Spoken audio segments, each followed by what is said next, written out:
दोस्तों, हिंदू धर्म में दिवाली का विशेष स्थान है और इस दौरान लोग लक्ष्मी जी और गणेश जी की पूजा करते हैं। इनकी पूजा करके भी अपने घर के लिए सुख और समृद्धि मांगते हैं और इस दौरान वे बहुत ही सतर्क रहकर पूजा करते हैं। आज हम आपको दिवाली की पूजा में कौन सी 12 चीजें शामिल करने से घर में हमेशा लक्ष्मी जी का वास रहता है, इसके बारे में बताने जा रहे हैं।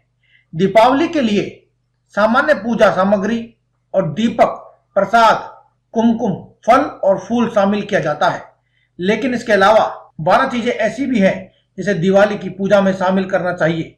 तो आइए जानते हैं उन 12 चीजों के बारे में।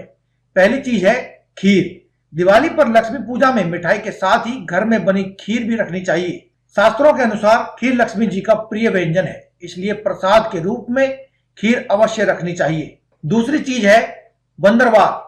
पीपल और अशोक के नए कोमल पत्तों की माला को बंदरवार कहा जाता है। इसे दिवाली पर मुख्य द्वार पर बांधना चाहिए।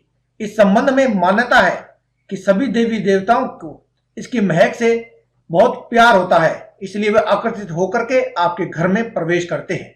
तीसरी चीज है महालक्ष्मी का एक रूप गजलक्ष्मी। जी हाँ दोस्तों, महालक्ष्मी का एक रूप गजलक्ष्मी भी है और इस रूप में वह ऐरावत हाथी पर सवार दिखाई देती है। लक्ष्मी के ऐरावत हाथी की प्रिय खाद्य सामग्री गन्ना है। दिवाली के दिन पूजा में गन्ना रखने से ऐरावत प्रसन्न होते हैं और ऐरावत की प्रसन्नता से मां लक्ष्मी भी प्रसन्न होती है। चौथी चीज है पीली कौड़ी। लक्ष्मी पूजा की थाली में पीली कौड़ी रखने से बहुत अधिक लाभ मिलता है। पीली कौड़ी रखने की परंपरा पुराने समय से चली आ रही है।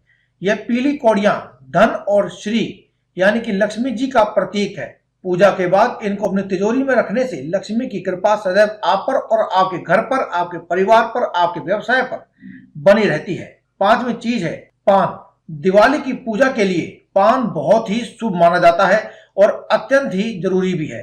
पान खाने पर जिस प्रकार हमारे पेट की शुद्धि होती है, पाचन तंत्र को मदद मिलती है, ठीक उसी प्रकार से पूजा में इसे शामिल करने से या पूजा में इसको पूजा में सामने रखने पर घर की शुद्धि होती है और घर का माहौल भी सकारात्मक और पवित्र बनता है। यानी जवेरा का पोखरा, पुरानी मान्यता है कि दिवाली पर जवेरा का पोखरा रखने से घर में वृद्धि होती है। सभी देवी देवताओं के साथ ही माता अन्नपूर्णा की कृपा भी आपको प्राप्त होती है और लक्ष्मी कृपा से घर में किसी भी तरह के अनाज की कभी भी कमी नहीं रहती। साथ में अगली चीज है स्वास्तिक। स्वास्तिक, किसी पूजा में स्वास्तिक अवश्य बनाना चाहिए।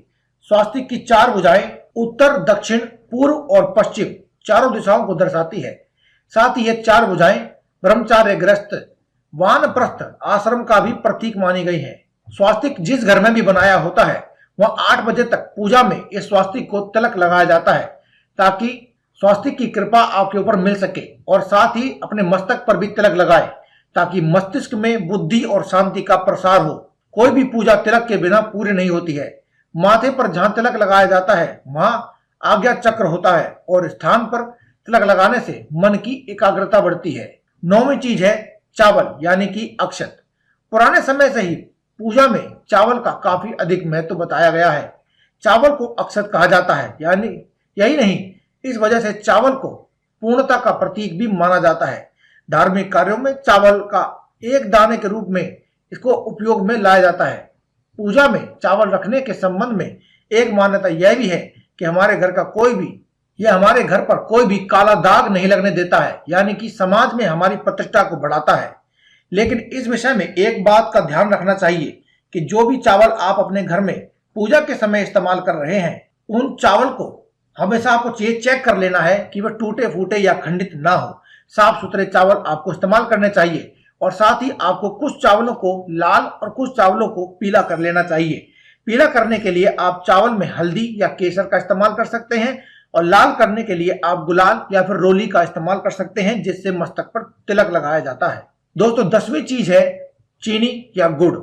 जी हाँ दोस्तों, यह भी दिवाली के लिए शुभ सामग्री है। लक्ष्मी पूजन के बाद यह बताया जाता है कि गुड़ या चीनी का दान करने से धन में वृद्धि होती है, घर परिवार में सुख और समृद्धि का विस्तार होता है।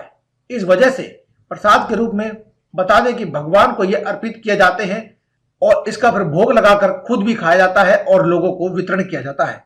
11वीं चीज है लाल कच्चा धागा। ये लाल और कच्चे धागे को मिला करके रुई बनाई जाती है। ये लाल कच्चा धागा मिलकर बनता है, इसलिए यह एक संगठन और शक्ति का प्रतीक है।